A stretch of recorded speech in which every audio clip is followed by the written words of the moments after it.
This is just a quick reminder that you should feel free to pause the video if you ever feel you want more time to think and write. Welcome to section 5.7, solving exponential and logarithmic equations. This will be day 1. So the question is, what happens when you need to solve equations that have exponents? Well, in this case, we've got the same base 2.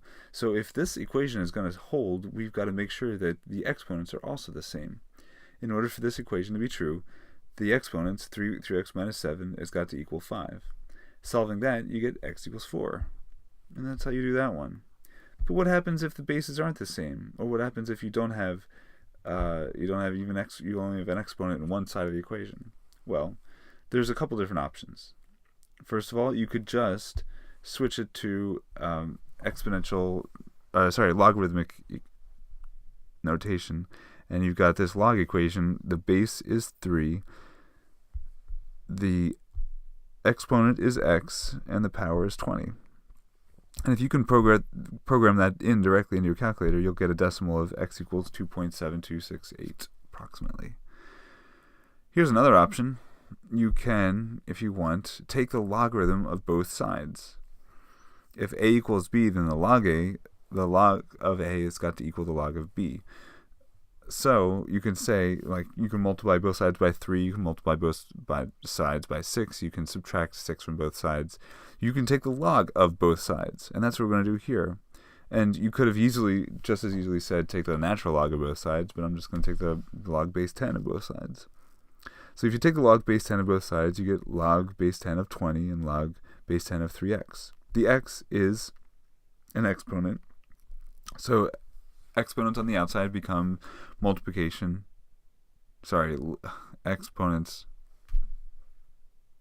The x is an exponent, so exponents on the inside become multiplication on the outside.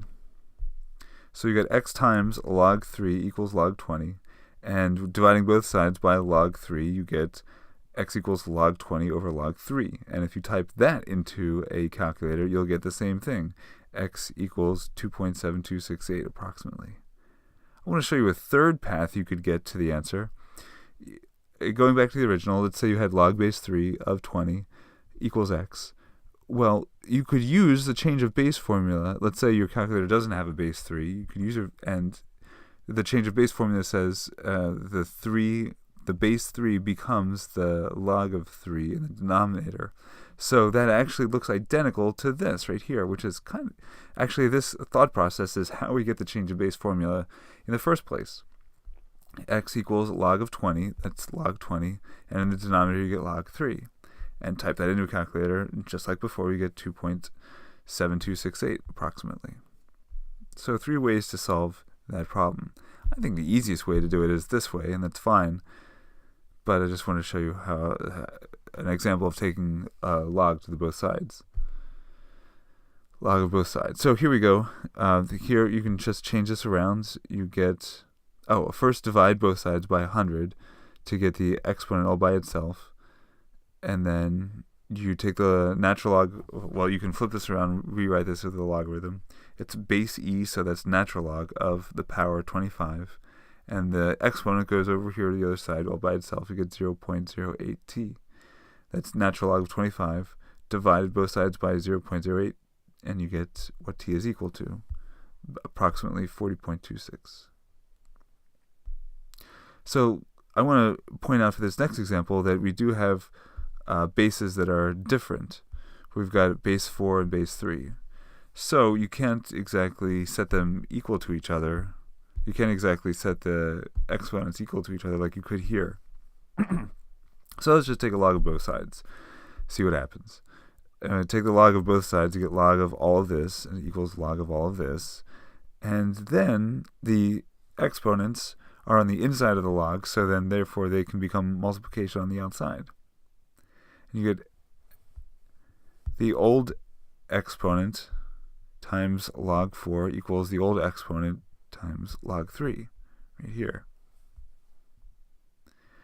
I'm going to distribute because parentheses are going to prevent us from getting the answer. So we get an x term, a non-x term, and another x term. So I'm going to gather all the x terms over to one side and all the non-x terms to the other. so that I can factor out an x. It becomes x times log 4 plus log 3 equals negative 3 log 4. Dividing both sides by this, you get x is equal to all of this. And I want you to type it into a calculator and tell me what you get.